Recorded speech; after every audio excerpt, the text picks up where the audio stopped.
എൻ്റെ മുത്തുമണികളെ ആദ്യത്തെ മ്യൂസിക് കേട്ടപ്പോൾ നിങ്ങൾ പേടിച്ചോ? പേടിക്കണ്ട കേട്ടോ. ഒരു പാവം മിണ്ടാപ്രാണീനെ രക്ഷിക്കുന്ന വീഡിയോ ആണ്.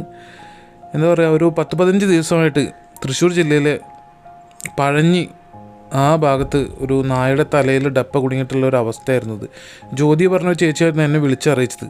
ഞാൻ അവിടെ ചെന്നപ്പോൾ കുറേ തിരഞ്ഞു നോക്കി. പിന്നെ അവിടെ എൻ്റെ ഒരു കൂട്ടുകാരൻ സെബിൻ ഉണ്ടായിരുന്നു. പിന്നെ അവിടെ ഒരു ജേസൻ ചേട്ടനും അദ്ദേഹം പള്ളിയിൽ പ്രാർത്ഥിച്ചുകൊണ്ടിരിക്കുകയായിരുന്നു. ആ സമയത്ത് പ്രാർത്ഥന മതിയാക്കിയിട്ടാണ് ഇങ്ങോട്ട് വന്നത്. അങ്ങനെ കുറേ തിരഞ്ഞു നോക്കി, ആളെ കിട്ടിയില്ല. പിന്നെ ഒരു ഒഴിഞ്ഞ ആൾപ്പാർപ്പില്ലാത്തൊരു വീട്ടിലാണ് ഇവങ്ങനെ കിടക്കുന്നത് കണ്ടത്. അങ്ങനെ പെട്ടെന്ന് അവനെ പോയി ക്യാച്ച് ചെയ്തു, ഡപ്പ ഊരി അവനെ റിലീസ് ചെയ്തു. ഇതിൽ ആൾ നന്നായി ക്ഷീണിച്ചിരുന്നു കേട്ടോ.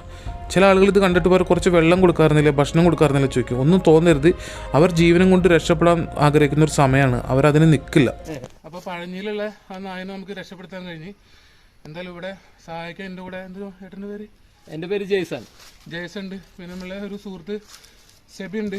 എൻ്റെ കൂടെ അബുദാബിയിലെ ഒരുമിച്ചിട്ടുണ്ടായിരുന്നാണ്. നാട്ടിൽ അവനാണ് ഇപ്പോൾ ആദ്യം കോൺടാക്ട് ചെയ്യാൻ ഇവിടെ ഒരാളുള്ളത്. അവനും വന്ന് ഞങ്ങൾ സെർച്ച് ചെയ്യാൻ തുടങ്ങിയിട്ട് കുറച്ച് സമയമായി. അവർ ഊഹം വെച്ച് നോക്കുമ്പോൾ ഈ ഗ്യാപ്പ് കണ്ടപ്പോൾ സാധാരണ നായ ചാടി കിടക്കുന്ന സ്ഥലമാണ്, ഇത് ഒഴിഞ്ഞൊരു ഏരിയ ആണ്. രണ്ടാമത് നോക്കുമ്പോൾ ആളവിടെ തളർന്ന് കിടക്കുകയാണ്. എന്തായാലും രക്ഷിക്കാൻ പറ്റി. ഇതുപോലത്തെ പ്ലാസ്റ്റിക് ഡപ്പകൾ അലക്ഷ്യമായിട്ട് ഉപയോഗിക്കുമ്പോൾ ദയവ് ചെയ്തിട്ട് അത് നിങ്ങളിങ്ങനെ മടക്കിയിട്ട് ഉപയോഗിക്കുക. അതിൻ്റെ ആക്രി കടക്കാർക്ക് കൊടുക്കാൻ പറ്റുന്ന രീതിയിൽ ഉപയോഗിക്കുക. അത് മാത്രമല്ല, അതിൻ്റെ കൂടെ ഒരു ഡപ്പയും കൂടി, വേറൊരു പാത്രം കൂടി ഉണ്ടാവും. ഇങ്ങനത്തെ ഒരു അവസ്ഥയിലാണ് ബുദ്ധിമുട്ടിയിട്ട് ആ മിണ്ടാപ്രാണി കിടന്നിരുന്നത്. അപ്പോൾ ഇവിടെ നിന്ന് ഡയറക്റ്റ് ഒരു കോണ്ടാക്ട് എനിക്ക് ഉണ്ടായിരുന്നില്ല. വേറൊരു ചേച്ചി വിളിച്ച് പറഞ്ഞിട്ട് അവർ കണ്ടിട്ടു, ജ്യോതി പറഞ്ഞ ചേച്ചി. അപ്പോൾ ആ ഒരു ഊഹം വെച്ചിട്ടാണ് ഞാൻ ഇങ്ങോട്ട് വന്നത്. എന്തായാലും ഒന്ന് ഒരുപാട് പേരുടെ പ്രാർത്ഥന കൊണ്ട് ആ ജീവിതം നമുക്ക് രക്ഷപ്പെടുത്താൻ പറ്റും. എല്ലാ കൂട്ടുകാർക്കും എല്ലാ നന്മകളും.